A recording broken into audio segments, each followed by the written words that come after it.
Leer para entender el mundo y para poder cambiarlo, con el propósito de mejorarlo.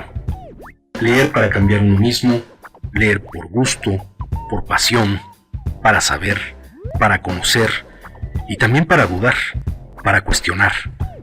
Letras militantes. Comenzamos.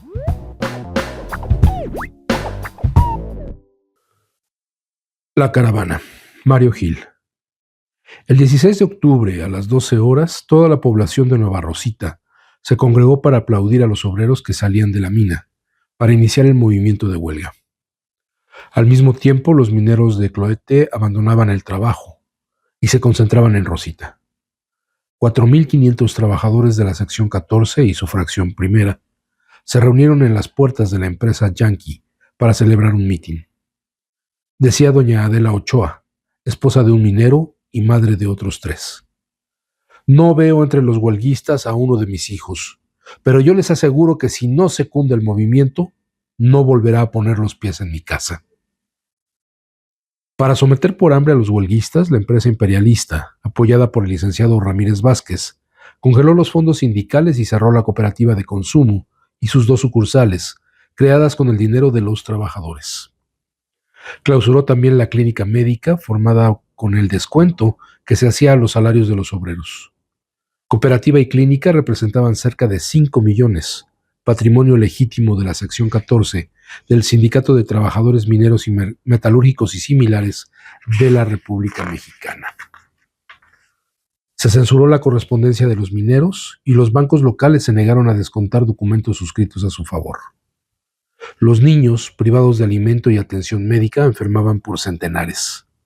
La compañía Yankee amenazó a los medios privados que prestaran sus servicios a los huelguistas profesionalmente. Nueva Rosita fue declarada en estado de sitio. En la ciudad quedaron suspendidas las garantías individuales. Los ciudadanos eran detenidos en las calles, registrados e interrogados. Patrullas federales armadas con ametralladoras recorrían en camiones las calles de la ciudad día y noche. Alemán declaraba: "Este es un régimen de derecho". Y sonreía. Bienvenidas, bienvenidos a Letras Militantes, en esta ocasión con el texto La caravana del periodista mexicano Mario Gil, incluido en esta recopilación de textos que se llama Con el puño en alto. Esta recopilación que se debe a la Brigada para Leer en Libertad, y que se editó en el año 2012 y se estuvo repartiendo en diferentes lugares, en diferentes eventos, ferias del libro, mítines políticos, y que bueno, pues todavía en ese entonces viene con el sello del Partido de la Revolución Democrática, el PRD, que fue quien patrocinó este tiraje, y pues también por el que era jefe de gobierno en aquel entonces, el licenciado Miguel Ángel Mancera, y que bueno, pues finalmente ya han pasado al basurero de la historia, por lo menos 2 de los mencionados, pero es importante señalar, aunque ya lógicamente hay una nueva edición de la Brigada para Leer en Libertad, esta en particular le tengo mucho cariño porque bueno, pues era de mi madre. Ella, bueno, apoyó en mucho el movimiento democrático, en lo que pues a ella le correspondía como ciudadana, y bueno, ella tenía este número muy especial que se llama efectivamente Con el puño en alto, y que es una compilación de varias lecturas de textos, en este caso de Mario Gil, un periodista de raigambre comunista que nace en 1900, muere en 1973, y que es uno de los grandes cronistas de las luchas obreras en México. Ha dejado testimonios muy variados sobre la lucha obrera, pero también, por ejemplo, sobre el nazismo en México, el impacto de la Revolución Rusa en nuestro país y muchos otros temas muy, muy interesantes. También hay un texto de José Revueltas que se llama Marcha de Hambre sobre el desierto y la nieve, y también viene uno de Mario Núñez y Paco Ignacio Taibo sobre las huelgas que hemos comentado también aquí. Hemos leído algunos textos en los años 70, las huelgas de sindicatos nuevos independientes que se enfrentaron al poderío de todos estos personajes nefastos del gobierno mexicano y del capital privado. Bien, este cuento que se llama La caravana hace referencia, como se está viendo, a esta huelga de los trabajadores mineros del mineral de Nueva Rosita en Coahuila. Esta huelga tuvo lugar en 1950-51, realmente se prolongó durante 6 meses en contra de una empresa transnacional, la Mexican Zinc Company. Y bueno, pues este es el relato que hace Mario Gil de esos días y de esa lucha tan dura que tuvieron que soportar los compañeros mineros. Desafortunadamente no son de las historias que nos gusta oír, porque generalmente nos gusta oír hablar de las luchas victoriosas. En este caso no fue una lucha victoriosa, estamos hablando por la época, fue en el sexenio de Miguel Alemán, un personaje pues muy recordado por la estela de corrupción que caracterizó a su gobierno, comenzando por el propio presidente, pero siguiendo también con todos sus funcionarios. Muy orgullosamente se decía que era el primer presidente civil, que no venía del ejército, pero, y bueno, de esta camada de los licenciados, como así se les llegó a conocer también a los presidentes que a partir de él y los que le siguieron gobernaron este país, y que, bueno, pues convirtieron en una costumbre la corrupción, la tranza, la mordida, etcétera.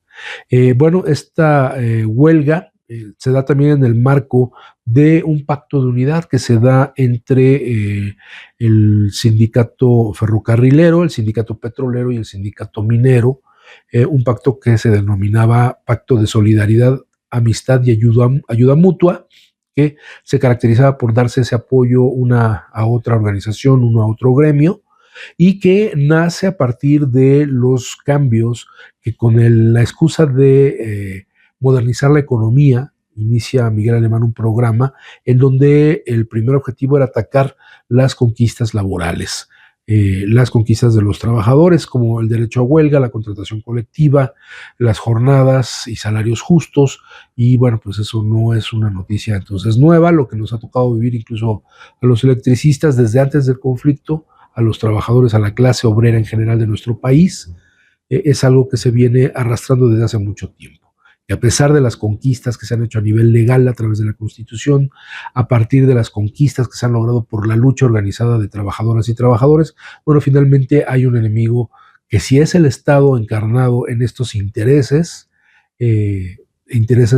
privados, intereses económicos fundamentalmente, bueno, pues es un enemigo muy difícil de derrotar. Entonces vamos a darle lectura a esta crónica de esta caravana, que también fue conocida como la Caravana del Hambre. No es un nombre muy agradable, pero infortunadamente es como se le conoció a esta gran e importantísima movilización. En México se organizó el Comité Nacional de Defensa y Solidaridad con las huelgas mineras, en el que participaban algunas organizaciones y personalidades. Su misión era promover la ayuda solidaria a los huelguistas. Empero, en ocasiones, su interés lo llevaba a traspasar límites de la simple solidaridad y el comité asumía las funciones de una segunda dirección del movimiento de huelga. Sus conceptos de lucha enérgica, revolucionaria, apoyándose particularmente en acciones de masas y en actitudes resueltas, se oponían al criterio de ciertos dirigentes empeñados en hacer creer a los obreros que el señor presidente resolvería el problema favorablemente. Los mineros de Rosita estaban desconcertados. ¿Cuál de las dos tácticas era la correcta? Y ese es un dilema que siempre ha habido en el movimiento obrero. Confiarse en el apoyo, en la mano del gobierno para solucionar los problemas o hacer una lucha organizada. Y bueno, una no excluye a la otra. Finalmente se exige la participación del gobierno porque es su obligación el dar las mejores condiciones a las y los trabajadores. Pero bueno, eso no exime a la propia organización de movilizarse constantemente, como lo hemos hecho durante más de 15 años en el Sindicato Mexicano de Electricistas. Algunos intelectuales revolucionarios de la Ciudad de México reunieron dinero para ayudar a los huelguistas y comisionaron a Esperanza López Mateos para que llevara esa ayuda a los obreros y sus familias en Rosita.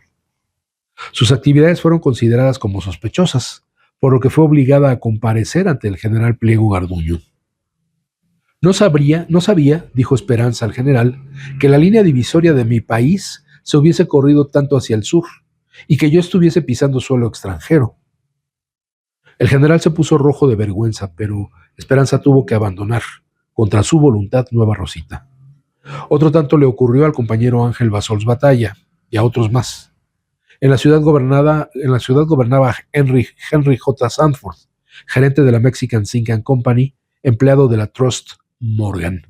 Es interesante conocer el dato de que la esposa de el mismo Adolfo López Mateos participa en estas actividades de solidaridad. Bueno, no extraña de López Mateos, pues sabemos que él pues participó en diferentes movilizaciones, incluso él participó en la campaña de José Vasconcelos para la presidencia y se caracterizaba como un político progresista, un político liberal, un político que defendía las causas de aquellos que lo necesitaban más, los obreros, los campesinos, etcétera, y que bueno, pues ya al llegar al poder, pues cambia en muchos aspectos este personaje, Adolfo López Mateos. Y bueno, su esposa, que le sobrevivió y que acompañó en muchas ocasiones el homenaje del ESME a el aniversario de la nacionalización de la industria eléctrica, bueno, pues tuvo un papel también importante en esta solidaridad.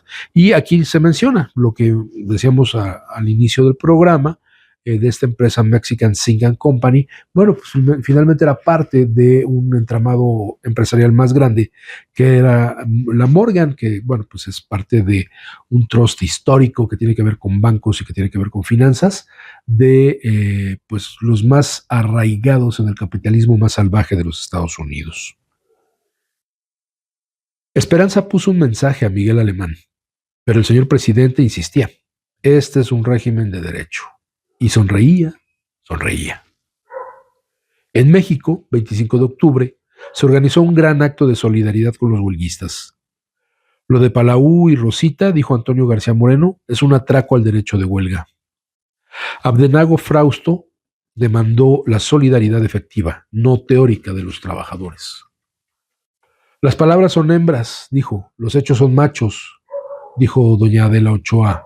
¿De qué ha servido la sangre derramada desde 1906? Los derechos conquistados no podrían arrancárnoslos nunca, a pesar de las traiciones de los panzas blancas, de allá y de acá. Panzas blancas, bueno, pues es el término de aquellos burócratas, los oficinistas que usan camisa blanca, que no se ensucian. Adam Nieto expresó: lo mismo en Cananea que en Rosita. Los mineros han sido y son los pioneros de las luchas por los derechos obreros.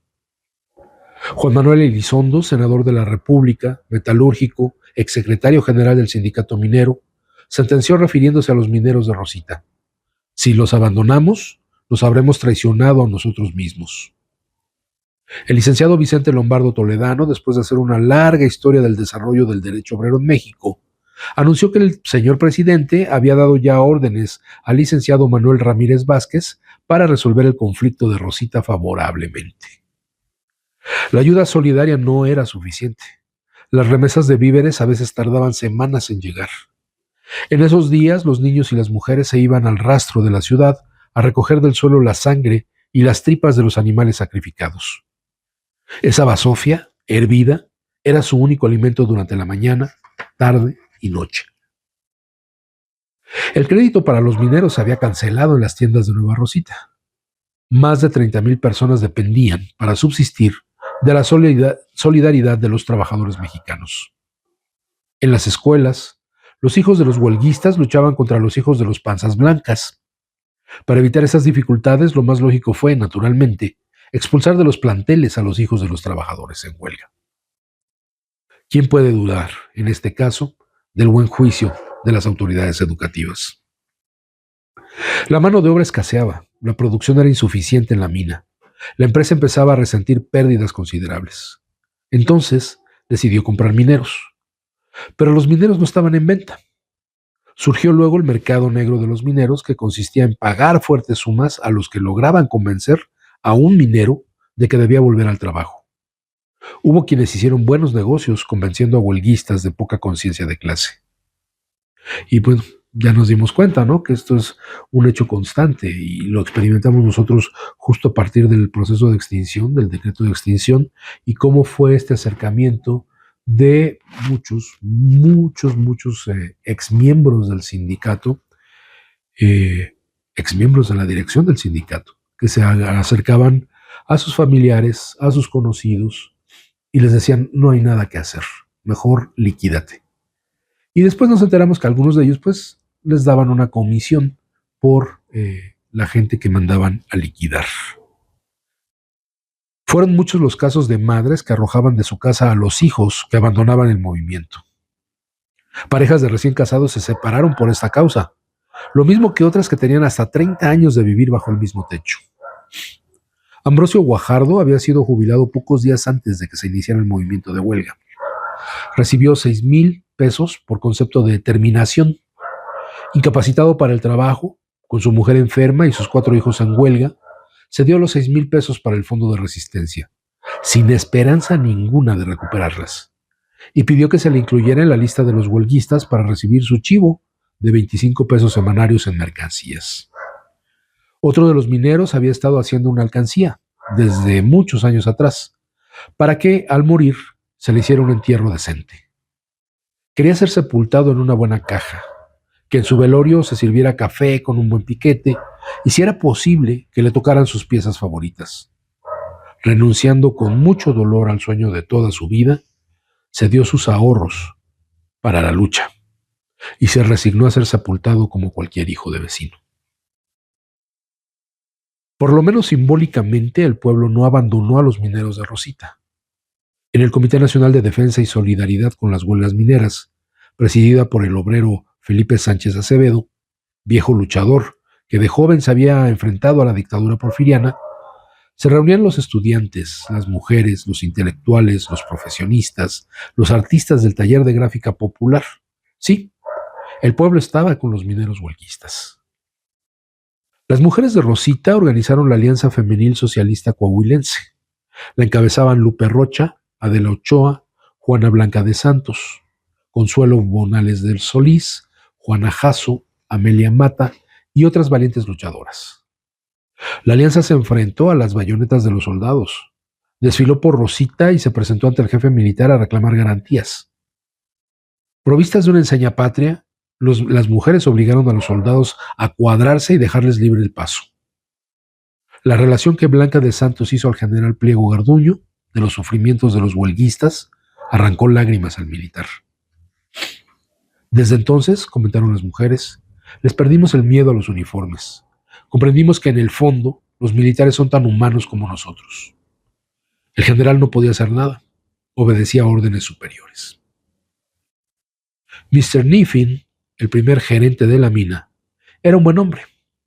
Antes de morir en Acapulco, pidió lo sepultaran en Rosita, cerca de sus obreros. En su lugar quedó Mr. Henry J. Sanford, que había llegado allí hacía muchos años como capataz. Hombre rudo, ignorante, odia a los mexicanos porque uno de ellos le quitó la novia hace algún tiempo. Los mexicanos no odian a los norteamericanos cuando estos son como Mr. Niffin. Humanos, comprensivos, democráticos. Sanford se hizo odiar porque él a su vez odia a los mexicanos y a México en general, como lo reveló una vez que pisoteó a la vista de todos la bandera de México. El 23 de diciembre, en el Ranchito, Colonia Hidalgo, se celebró la Navidad para los hijos de los huelguistas. La Alianza Femenil había reunido dinero para agasajarlos. Más de 5,000 niños aplaudieron los garrotazos tremendos que asestaban a una piñata que representaba al traidor Jesús Carrasco. Todos querían quebrarla. Cuando se rompió, el viento redistribuyó entre la multitud millares de pequeñas tiras de papel, en cada una de las cuales había una consigna de lucha. Arriba el derecho de huelga. Muera Jesús Carrasco. Mueran los panzas blancas. Luego, las mujeres repartieron a los niños pequeñas bolsitas con fruta y dulces. Fue una posada magnífica. En vista de que pasaba el tiempo y no se resolvía el conflicto, los mineros decidieron emprender una marcha de protesta a pie hasta la Ciudad de México. Los dirigentes se opusieron, García Moreno envió un mensaje ordenando la suspensión del acuerdo, pero los mineros estaban decididos. La situación de Rosita era insoportable. Sin libertad, sin alimentos, sin nada. Docenas de niños habían muerto por falta de atención médica y las agencias funerarias a las que se adeudaban ya más de 100,000 pesos se resistían a seguir sepultando a crédito a los hijos de los huelguistas. Nueva Rosita era un campo de concentración para los mineros. Al huir de él sentían que se encaminaban hacia la libertad. El día 20 de enero de 1951, cerca de 5,000 huelguistas, acompañados muchos por sus familias, iniciaron la caminata hacia la capital de la República. El presidente del comité de huelga se hallaba en México. Al conocer la resolución de los mineros, corrió a su encuentro para detener la caravana. Al encontrarlo en Sabinas, en plena marcha, Consuelo Bonales, su mujer, se adelantó. «Pancho», le dijo, «¿vienes a dirigir la caravana o a regresarla? Si es esto último, aquí nos separamos, porque la caravana no se detiene y yo me voy con ella». Solís tomó su puesto al frente de la caravana. Decía la prensa capitalista, son un pequeño grupo de agitadores comunistas. Se trata de agraristas y campesinos pagados que vienen cometiendo toda clase de tropelías, robando gallinas y escandalizando. Luego se dijo que la caravana se había desintegrado, que los líderes venían en lujosos automóviles y los mineros a pie, que un grupo de pistoleros mantenía la caravana por medio del terror, etc. Pero la enorme columna avanzaba por la carretera imperturbable, silenciosa y digna. ¿Qué nos recuerda esto, no? El manejo de los medios, tratando de minimizar, de desprestigiar, de satanizar a un movimiento obrero. Era un pueblo en marcha. Al frente, Pancho Solís y Ciro Falconi, los jefes de la caravana. Una bandera nacional con la Virgen de Guadalupe en el lugar del escudo nacional. Una enseña patria auténtica y el estandarte de la sección 14 del sindicato minero. Detrás, la columna en correcta formación militar. La caravana se organizó en grupos de 56 personas. 50 soldados, un jefe y 5 ayudantes. Cada uno de estos grupos se dividía a su vez en otros 11 personas, 10 soldados y un jefe. La impedimenta era conducida en grandes camiones que se adelantaban en la columna y establecían el campamento. Las mujeres, nuevas adelitas, conducidas en esas trocas, preparaban los alimentos para todos. Al llegar al lugar escogido por el juez de la comisión especial, Raimundo Rodríguez, cada grupo buscaba el lugar donde instalarse. Se encendían los vivacs y la gente se entregaba al descanso, si esto le era posible, considerando el frío, 10 grados bajo cero, las garrapatas, el pinolillo y los dolores de las heridas de los pies. A las 6 de la mañana, el clarín de órdenes daba la orden de partir. Cada jornada era de 25 kilómetros. Los primeros días fueron los más duros. En primer término, los terribles fríos de enero en una región donde los inviernos son extremadamente crudos. Luego, los pies ampollados, hinchados o partidos. Muchos obreros prefirieron quitarse la tortura de los zapatos y caminar con los pies descalzos, dejando las huellas de sangre en la carretera. Pero de ninguna manera estaban dispuestos a dejar la columna. En Saltillo, el 5 de febrero, se organizó un gran mitin frente al Palacio de Gobierno. El acto duró 3 horas. El gobernador del estado, licenciado Raúl López Sánchez, trató de forzar un arreglo con la empresa, pero las condiciones propuestas por esta eran inaceptables. Se acordó seguir adelante. Todo el pueblo de Saltillo acogió con cariño a los mineros. Dijo el párroco emocionado: «Si estos son comunistas, yo también lo soy». Y luego bendijo a la caravana. En Monterrey, agentes provocadores trataron de distribuir botellas de tequila entre los caravaneros para embriagarlos y orillarlos al desorden. La Comisión de Vigilancia frustró sus intenciones. El gobernador Morones Prieto se interesó por los mineros. «La caravana no sale de Nuevo León», dijo, «sin que se haya arreglado el asunto». Invitó a los gobernadores de Coahuila y Tamaulipas para que unidos hicieran gestiones cerca del presidente alemán. Todo fue infructuoso. La caravana llegó a Ciudad Victoria, Tamaulipas. Nunca olvidarán su paso por Tamaulipas los mineros de Nueva Rosita. Al llegar al ejido Cuauhtémoc, todos los niños de la escuela, formados con su maestra al frente, salieron al encuentro de la caravana. Se saludaron. Dos generaciones se estrecharon en un abrazo. Los niños, serios como hombres. Los hombres lloraron como niños. Ciro Falconi, con un nudo en la garganta, apenas si pudo dar las gracias cuando pusieron en sus manos los ahorros escolares. 17 pesos con 50 centavos. De todas las rancherías campesinas, campesinos pobres salían de los jacales al encuentro de los caravaneros, llevándoles comida, fruta o por lo menos una expresión de simpatía.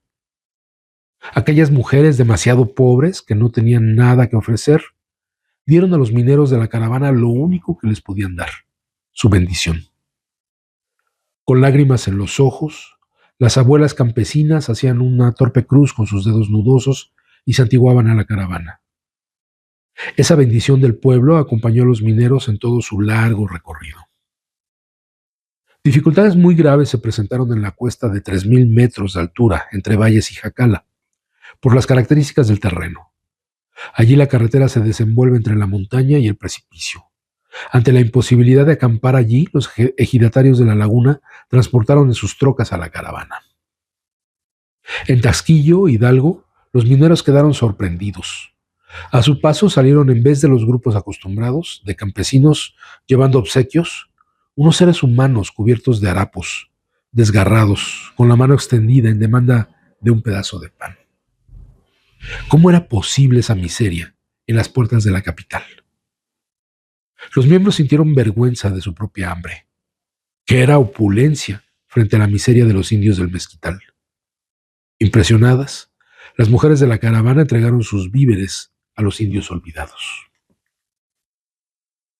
Llegaron a San Cristóbal Ecatepec, el lugar donde fuera fusilado en 1815 el cura don José María Morelos. La caravana rindió homenaje al héroe de la independencia, haciendo guardia ante el monumento levantado a su memoria, y guardaron varios minutos de silencio. Luego, los mineros visitaron el Museo Histórico improvisado en una de las salas de la casa donde estuvo preso el Libertador. Los mineros comentaron después: encontramos allí ofrendas de todos los presidentes de México al gran Morelos, con una sola excepción, la del presidente Miguel Alemán. 5 horas más de marcha y la caravana se instaló en los Indios Verdes, en las puertas de la Ciudad de México. Habían recorrido 1,500 kilómetros para solicitar audiencia del presidente de la República. El sábado 10 de marzo de 1951, a las 11:30 horas, el clarín de órdenes de Pancho Solís tocó a reunión frente a los Indios Verdes. A las 12 horas se inició la marcha. Millares de personas se habían congregado para acompañar a los mineros en la última etapa de su recorrido hasta el Zócalo. Obreros, intelectuales, artistas, todo el pueblo de la capital estuvo representado. Al llegar al monumento a la Revolución, la caravana hizo alto y rindió homenaje a los héroes de 1810. Al pasar frente al Hotel del Prado, los turistas les arrojaron flores, serpentinas y confeti. Los mineros descubiertos, en un acto de gran respeto hacia la capital, agradecían aquellas muestras de simpatía levantando de vez en cuando la mano. En la avenida Juárez y en Madero, los metropolitanos aclamaban a los caravaneros: ¡vivan los mineros de Rosita! ¡Arriba Coahuila! Bien, vámonos a una pausa musical a cargo de nuestro compañero Carlos Villanueva para continuar en una segunda parte con esta interesantísima crónica de Mario Gil sobre la caravana de los mineros de Nueva Rosita, que desde allá en Coahuila partieron hacia la Ciudad de México, 1,500 kilómetros. Es importante destacar este tipo de historias. Este programa se estará transmitiendo el 1 de mayo, el Día Internacional de las y los Trabajadores. Y bueno, pues ya se ha hablado mucho del 1 de mayo, ya en Letras Militantes desde hace 10 años. Cuando se acerca el 1 de mayo, pues hablamos de la historia, de por qué se conmemora, de las luchas por la jornada laboral de 8 horas, de la lucha las marchas, la represión que sufrieron los obreros y particularmente a los que conocemos como los mártires de Chicago, un grupo de obreros italianos, todos ellos, o prácticamente todos ellos, emigrados, recién llegados a los Estados Unidos y que fueron el chivo expiatorio de una explosión que ocurrió en una de las marchas. Y bueno, se conmemora el 1 de mayo como Día General de los Trabajadores. No Día del Trabajo, hay que recordar eso. Una cosa es el trabajo y otra cosa son los y las trabajadoras. Entonces, para conmemorar este día, hemos pues decidido darle lectura a este texto. Entonces, en unos momentos más, regresamos con Letras Militantes después de esta pausa musical. En un momento regresamos. Estás escuchando Letras Militantes.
Letras Militantes. Continuamos.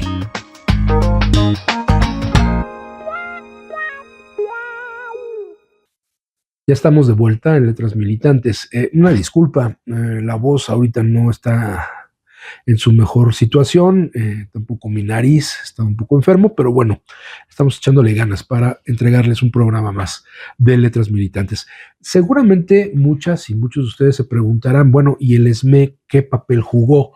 Porque si algo hemos buscado hacer en estos programas es destacar la acción, las actividades del ESME relacionadas con el evento que del que estemos hablando en nuestro programa.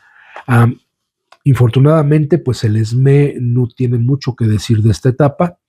Recordemos, el año en que se da esta huelga de los mineros de Nueva Rosita fue entre 1950 y 1951, y en ese entonces todavía era secretario general de nuestro sindicato, Juan José Rivera Rojas, que bueno, sabemos que su gestión no se caracteriza precisamente por haber sido la más brillante o la más recordada por cosas buenas para la clase trabajadora en nuestra organización, sino por pues un completo compendio de corruptelas, censuras, represiones, etcétera, a cargo de este secretario general que llegó a ser diputado por el partido en el poder.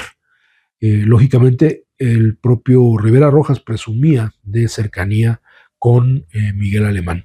Pero en el momento en el que se da esta lucha de los compañeros mineros, pues había cosas que le interesaba más a Rivera Rojas atender.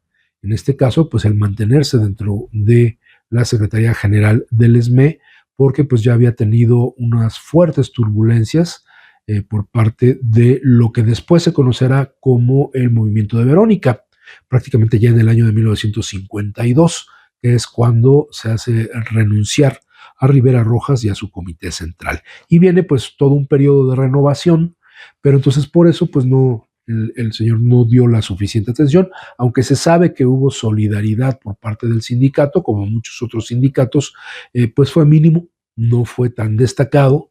Incluso en la revista Lux, que bueno, hay que recordar que a pesar de quienes estuvieran en la dirección del sindicato, la revista Lux siempre ha sido un órgano de información y de comunicación en donde se ha permitido este libre uso de la palabra, esta libertad de opinión. Entonces ahí sí hay artículos, si revisamos justamente los números de la revista Lux de ese periodo, vamos a ver que sí hay referencia a la lucha de nuestros compañeros mineros.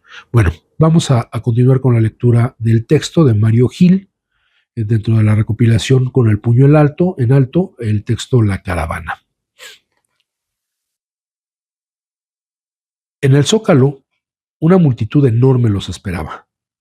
Frente al Palacio Nacional, desde un camión improvisado como tribuna, se realizó el mitin. Habló al pueblo Lupe Rocha, dirigente de la Alianza Femenil. Nosotras comprendimos, dijo, que no sería llorando como ayudaríamos a nuestros hombres, y nos lanzamos a la lucha. No serán los gringos los que vengan a imponernos el yugo.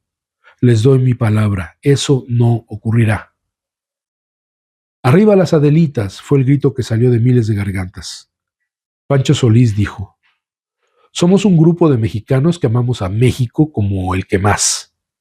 Cuando la expropiación petrolera, la sección 14, Nueva Rosita, aportó 75,000 pesos para ayudar a pagar a las compañías extranjeras. En Rosita vivíamos en un campo de concentración. Nuestra cooperativa, con 1,5 millón de pesos en mercancías, nos fue clausurada y nuestros hijos están muriendo de hambre. Los periódicos nos han llamado asaltantes, comunistas, robagallinas, pero a los gobernadores de los estados por donde pasamos les consta que la caravana no ha dado un solo motivo de queja.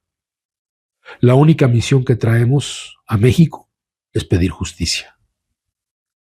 5,000 manos de mineros se alzaron. Los balcones del Palacio Nacional estaban desiertos. De miles de pechos brotó la consigna, repetida centenares de veces. Justicia, justicia, justicia. Los mineros no despegaban los labios. Con el brazo en alto, mostrando su credencial de obreros mineros, se mantenían firmes y serios, dejando que los metropolitanos demandasen justicia para ellos. Pero los balcones del Palacio Nacional estaban desiertos. A las 5 de la tarde terminó el mitin. Los mineros marcharon a ocupar el Centro Deportivo 18 de marzo, el nuevo campo de concentración que se les había asignado en la capital de la República, la soñada capital de su patria, que la mayoría visitaba por primera vez. La Secretaría de Salubridad y Asistencia ofreció alguna ayuda. Lo que proporcionaba cubría algo así como la tercera parte de las necesidades fundamentales. El resto lo aportaba el pueblo. Ropa, medicinas, alimentos, les fueron proporcionados, si no en abundancia, sí con un gran sentimiento de fraternidad y solidaridad humanas. Los estudiantes visitaban a los mineros llevando mariachis y se improvisaban fiestas en el teatro al aire libre para hacer menos amarga la situación de los huelguistas. Los mineros solicitaron audiencia del presidente de la República para plantearle su problema. El licenciado Alemán no pudo recibirlos. Tenía muchos otros asuntos importantes que tratar. Los mineros habían caminado en vano 1,500 kilómetros. Habían pasado hambre, frío y toda clase de privaciones durante 50 días en una marcha sin precedentes en la historia de México. Estaban seguros de que cuando el presidente de México les escuchara les haría justicia. Pero no se trataba del problema de los mineros de Rosita. Era el problema de la independencia de la clase obrera mexicana. Los mineros de la sección 14 habían hecho suya la causa de todo el proletariado nacional. Ellos estuvieron siempre en su puesto.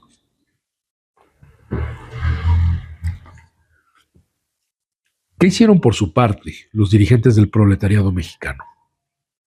¿Estuvieron ellos en su puesto, al lado de las masas? Sabiendo que se trataba de una cuestión decisiva para la clase obrera, ¿se libraron las batallas decisivas? No.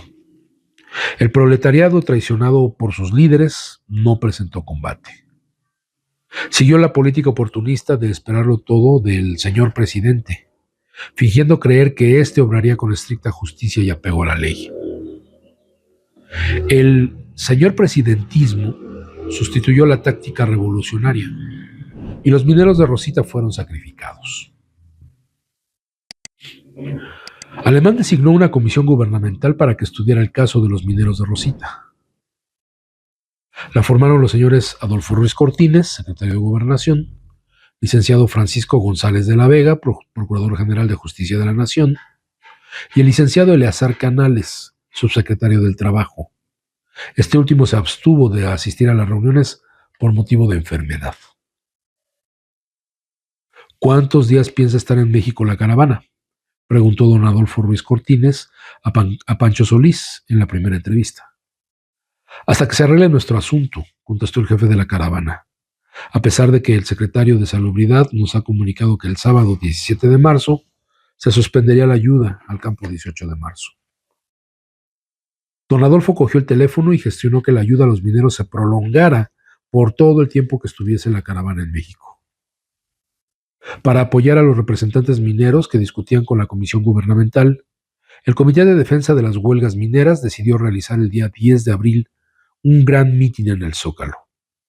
El gobierno ordenó que se impidiera salir del campo 18 de marzo a los mineros de la caravana. El día señalado, las mujeres se amotinaron frente a la puerta sur del campo, tratando de salir. La policía se concentró en ese lugar, en tanto los mineros escapaban por el extremo opuesto. Empero, el acto solidario no pudo realizarse porque la policía lo impidió a culatazos. Hubo heridos y muchas aprehensiones.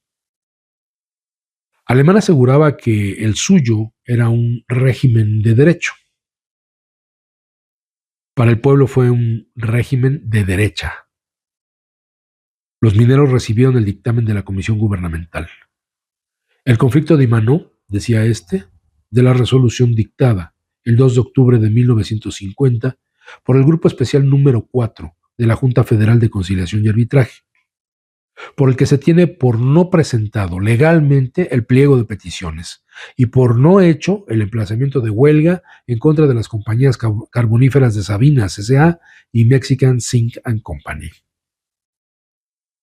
La comisión dispuso que las empresas de Nueva Rosita y Cloete, así como el sindicato, buscasen la manera de reponer, desde luego, hasta 1,000 trabajadores en sus derechos de antigüedad de empresa, y que las vacantes que se fueran presentando se cubriesen, de preferencia, con los restantes trabajadores de la caravana. El gobierno ofreció tierras y crédito a los mineros que quisieran dedicarse a la agricultura y empleos en las obras públicas a los trabajadores especializados. Suscribieron el dictamen los señores Adolfo Ruiz Cortines, Francisco González de la Vega y Romeo León Orantes, presidente este último de la Junta Federal de Conciliación y Arbitraje. El jefe de la Policía General, Otón León Lobato, comunicó a los jefes de la caravana que a partir de ese momento les quedaba prohibido a los mineros abandonar el campo 18 de marzo. Los 5,000 trabajadores que habían caminado 1,500 kilómetros para pedir justicia perdían en un momento sus derechos civiles y se les privaba de la libertad. El campo fue cercado por la policía y se convirtió en la cárcel más grande que ha conocido México hasta la fecha. Algunos mineros le llamaban la cárcel Miguel Alemán. Al cúmulo de injusticias cometidas contra los hombres de Rosita se agregaba otra más. Pero, ¿cuál era el delito de estos hombres? Luchar por la autodeterminación del movimiento obrero mexicano. Los mineros deliberaron. El dictamen fue rechazado. Eso mismo, dijeron, nos lo proponían las empresas en Rosita y luego en Saltillo. Es lo que nos ha estado ofreciendo la Secretaría del Trabajo y nosotros hemos rechazado. Después de 5 meses de huelga, de haber caminado 1,500 kilómetros para ver al presidente, cuando han muerto de hambre y falta de atención médica decenas de niños en Rosita, la comisión nos entrega una resolución que lo único que hace es sancionar la injerencia de la Secretaría del Trabajo en el régimen interno de los sindicatos. Establecer como válida la violación del derecho de huelga. Al desentenderse del fondo del problema, la comisión deja en pie todas las injusticias que hemos sufrido en el curso de nuestra huelga. Y para resolver los efectos de estas arbitrariedades, los señores de la comisión expresan que han logrado de las compañías la reposición de 1,000 trabajadores con sus derechos de antigüedad de empresa. Lo que significa que un mecánico de primera que ha adquirido categoría en el escalafón mediante ascensos en 15 o 20 años, regresará al trabajo como peón o trabajador de nuevo ingreso. Los partidarios del señor presidentismo insistieron en que el camino era ver al presidente alemán, pero este se hallaba de vacaciones, descansando de sus agobiantes labores. La huelga se había perdido. No era una derrota de los mineros de Rosita, sino de toda la clase obrera mexicana. Con ella perdía su independencia la organización obrera y el destino inmediato de los trabajadores quedaba en manos de la burguesía reaccionaria. Según la filosofía alemanista, ese paso, el sometimiento de la clase obrera, era necesario para promover la industrialización del país. Hoy vemos que la dichosa industrialización fue un chiste, fue un escalón para que aquellos mexicanos burgueses con el suficiente capital pudieran desarrollar algunas empresas que, empezando a tener éxito, lo único que iban a hacer era venderlas a el capital extranjero. Y con eso, bueno, pues nunca se desarrolló una industria seria en nuestro país. Y lo más serio que se desarrolló fue al nivel de las empresas del Estado. Ahí fue donde sí hubo un desarrollo industrial que, bueno, finalmente también vendría a declive después de unas décadas. El gobierno puso un tren a la disposición de los mineros para que regresaran a Rosita. El día de la partida, miles de gente se congregaron en la estación de la Villa de Guadalupe para despedir a los caravaneros. Estos recibieron una nueva ofensa. El tren que se les había destinado se componía de una serie de jaulas, de las que se usan para transportar ganado. De ese tamaño era el desprecio de la clase política mexicana hacia la clase obrera, claro, entendiendo que muchas de sus dirigencias estaban cooptadas y que no iban a mover un dedo en favor de los derechos de los trabajadores. El senador Juan Manuel Elizondo consiguió que les pusieran coches de pasajeros. La caravana salió de regreso, derrotada, pero no vencida, el 20 de abril a las 5 de la mañana. En el camino de regreso, el tren de jaulas que precedía al de los mineros descarriló.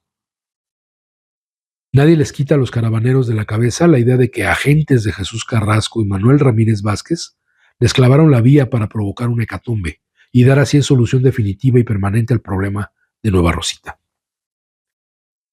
El azar hizo que se interpusiera un tren en su destino. De otro modo, miles de mineros hubieran perecido en el accidente. Pero ese día los mineros estaban de suerte, como Rosita Alvírez. De los 3 tiros, solo uno era de muerte, el fallo de la comisión gubernamental. La llegada a Rosita fue un suceso indescriptible. Los hombres volvían a sus hogares con las manos vacías a confrontar a los suyos, los estragos de la miseria y el terrible impacto moral de la derrota. Sin trabajo y sin recursos para rehacer su vida en una nueva actividad desconocida. Enfermos de silicosis, cargados de hijos. ¿Qué iba a hacer, por ejemplo, Agapito Maltos, el cantor de la caravana, con su mujer y 9 hijos? Cada familia era una tragedia, inclusive las de los panzas blancas, que habían traicionado al movimiento. Se habían salvado del hambre, pero no de la vergüenza y de la conciencia culpable. Así termina este relato de Mario Gil, titulado La Caravana, y que nos habla de esta huelga fallida, esta huelga que fue derrotada por el propio gobierno del país, por un presidente que se negó a escuchar a los trabajadores y que es algo que pues, nos ha tocado escuchar en diferentes épocas y que no nos parece extraño, porque recordemos, a pesar de todo lo que se diga en campaña, cuando se llega al poder, el Estado es el Estado. Y el Estado no va a cumplir a menos que se le obligue. Y la única manera de obligársele es a través de la movilización. Lo logramos en el sexenio de Peña Nieto, después de muchos años de lucha y de la indiferencia del gobierno del narcopresidente espurio Felipe Calderón, que bueno, ahí logramos sostener a nuestro movimiento, logramos sostener con vida a nuestro sindicato, pero otros avances se lograron con la movilización de nuestro sindicato. Y bueno, finalmente, pues las lecciones ahí están, ¿no? Los triunfos que se alcanzan a través de la movilización no siempre se ven reflejados en el pliego petitorio que origina la lucha de los trabajadores, ¿no? A veces hay que negociar, a veces hay que sacrificar, pero la lucha, cuando no se abandona, a la larga tiene sus mejores resultados. Bien, concluye este texto, pero quisiera yo empezar a leer parte de este otro texto que viene en el libro Con el puño en alto. Este es pues también un relato que hace José Revueltas. En la introducción nos dicen: Marcha de hambre sobre el desierto y la nieve fue escrita por José Revueltas para la revista Hoy. El texto de la lucha, bueno, no, ese es el otro. Revueltas, nacido en 1914, fallecido en 1976, a quien conmemoramos en el pasado programa de Letras Militantes, es ampliamente conocido como novelista, filósofo, periodista y militante de izquierda. Entonces vamos a leer este texto que se titula Marcha de hambre sobre el desierto y la nieve, de José Revueltas, como conmemoración del Día Internacional de las Trabajadoras y los Trabajadores. 1. La luz de los faros del automóvil se detuvo contra un trozo de viejo muro, y de la oscuridad partió entonces una voz sin acrimonia, más bien soñolienta y fatigada. ¿Quién vive? Descendimos Casasola y yo. A contraluz, pues venían de un costado del automóvil, por la parte de afuera, hacia atrás, emergiendo sorprendentemente de la oscuridad como si hubieran salido del fondo de la tierra, dos sombras gigantescas y mal trazadas se aproximaron a nosotros. Eran igual que la figura de alas descompuestas de un par de mariposas bajo sus gruesos cobertores y sus sombreros, recortándose contra el negrísimo fondo de la noche. «¿Con qué periodistas?», comentó una de las sombras, después de darle vuelta entre las manos mientras la examinaba a nuestra credencial. El automóvil que nos había traído giró en redondo y se alejó de regreso a la ciudad de Saltillo. De un golpe las tinieblas se hicieron densas, deshabitadas. «Somos de la vigilancia», nos dijo el hombre. «Vengan para acá». Caminamos a lo largo de lo que se adivinaba una especie de cerco de madera hasta llegar a un pequeño rescoldo donde ardía pobremente un tronco retorcido que apenas levantaba llama.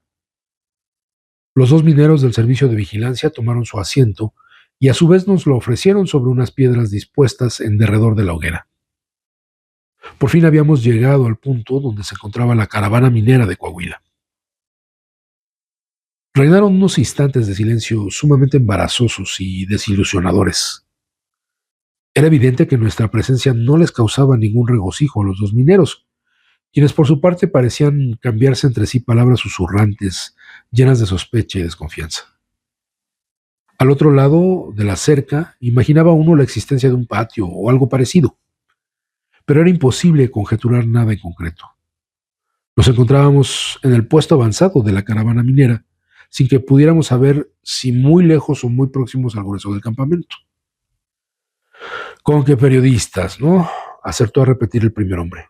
«Miren», añadió, «los periodistas nomás han venido para decir mentiras de nosotros».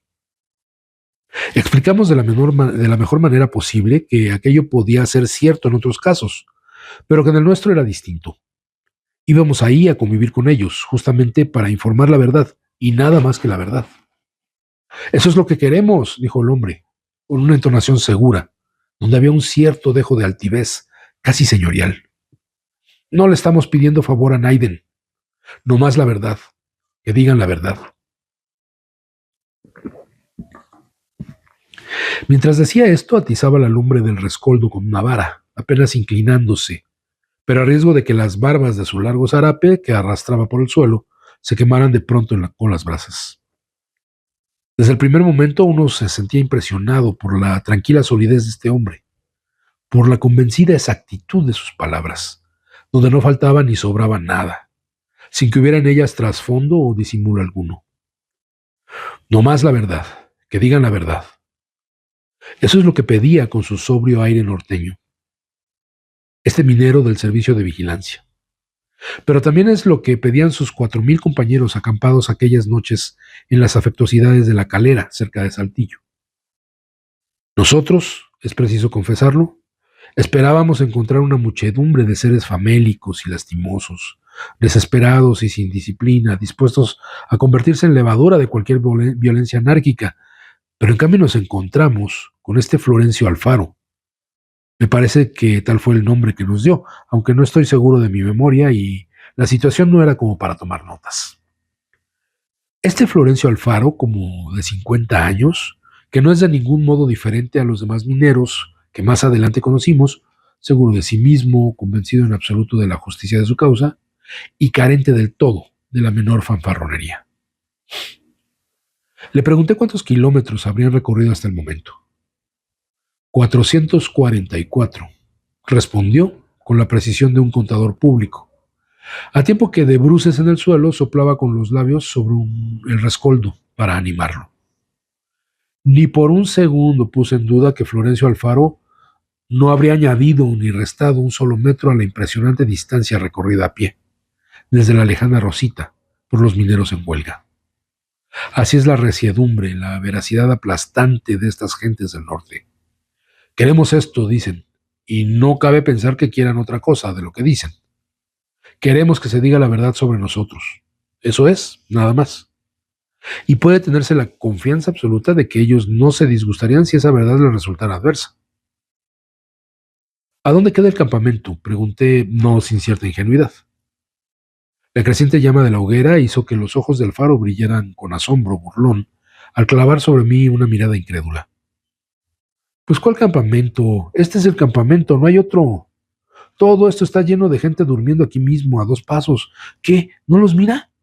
Y señalaba con el brazo las duras tinieblas impenetrables. No, de mirarlos no. Pero ahora, después de las palabras de Alfaro, sentía en mi derredor esa inopinada y asombrosa existencia de aquellos miles de cuerpos yacentes en la oscuridad, inmóviles y vivos, como si las palabras los hubieran hecho nacer de pronto de la nada. Pensé que no hay nada más extraordinariamente mágico que la palabra del hombre, que todo lo puebla, que todo lo transmite, que todo lo crea.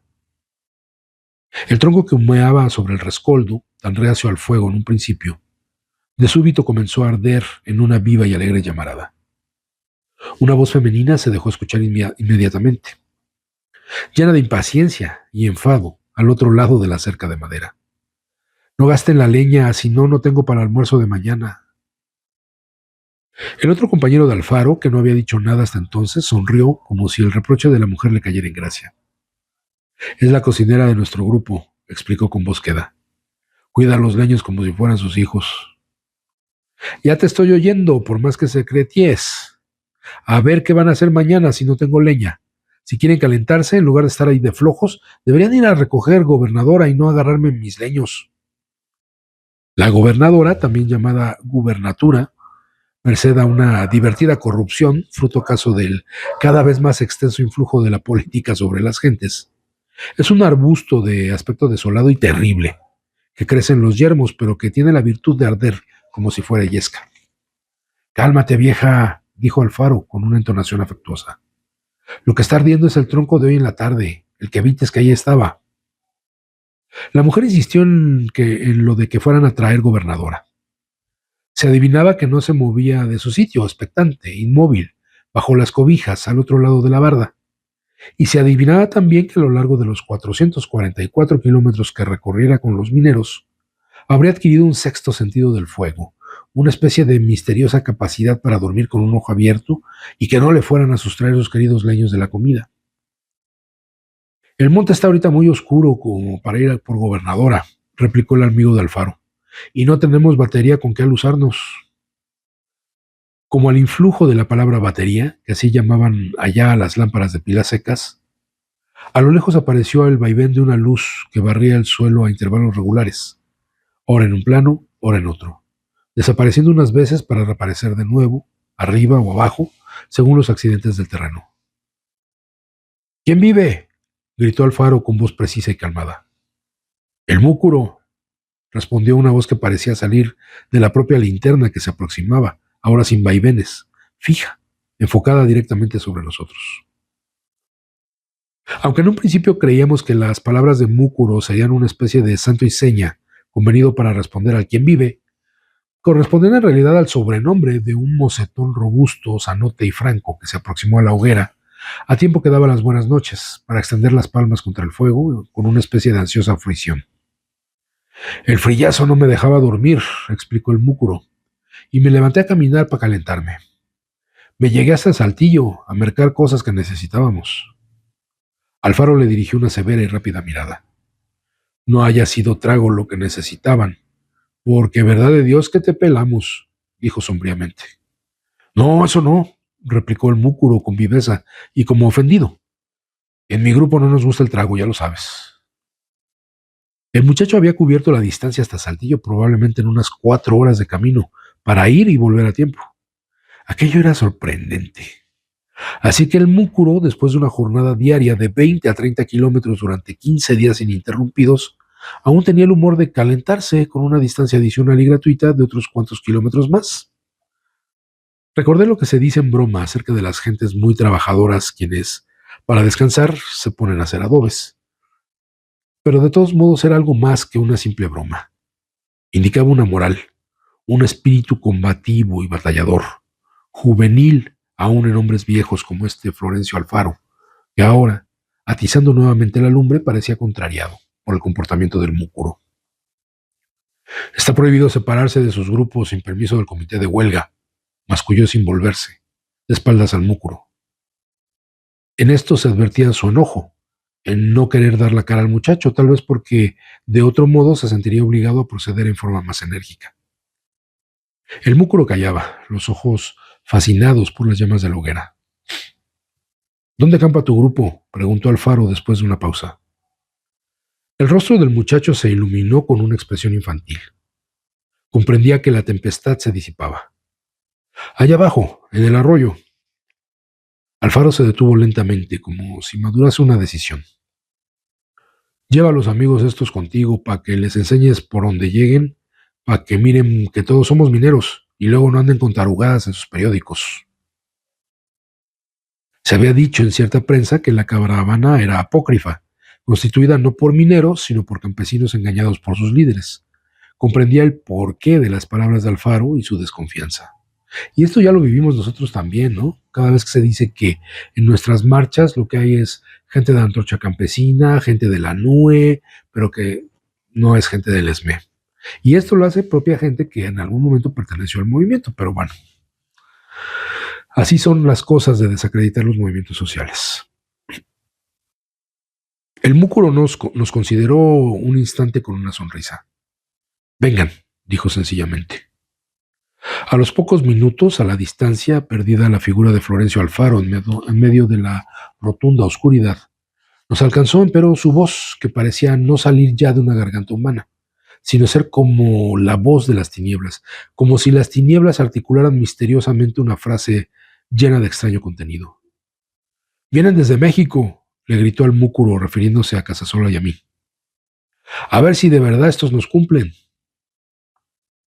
Había esperado a que nos perdiéramos de vista para gritarlo. Creí descubrir entonces un dejo de esa ternura varonil y afectuosa que teme ser descubierta, en aquella cálida voz, las facciones de cuyo dueño se nos ocultaban, como bajo un remoto antifaz negro, por la espesura de las 2 de la mañana. Porque Alfaro me pareció eso desde que quiso reprender al múcuro, la representación de una ternura obrera, de clase, sin adornos ni sentimentalismos, directa y sencilla, la ternura del ser humano que tiene conciencia de sí mismo y que por ello sabe reconocerse en sus semejantes. Como siempre es impresionante la manera de escribir que tenía José Revueltas, que tenía también este oficio como periodista, pero muy amarrado a su lado como escritor, como literato, como novelista. Y así termina esta primera parte, este primer capítulo del cuento, del relato que hace también de la huelga de los mineros de Nueva Rosita. Hemos llegado al final del programa. Yo creo que vamos a continuar, si no es que ocurre otra cosa o sale un tema más urgente, con este tema de la lucha de los trabajadores, que, bueno, es en gran parte el motivo de ser de este programa y que seguiremos atendiendo en las diferentes emisiones de Letras Militantes.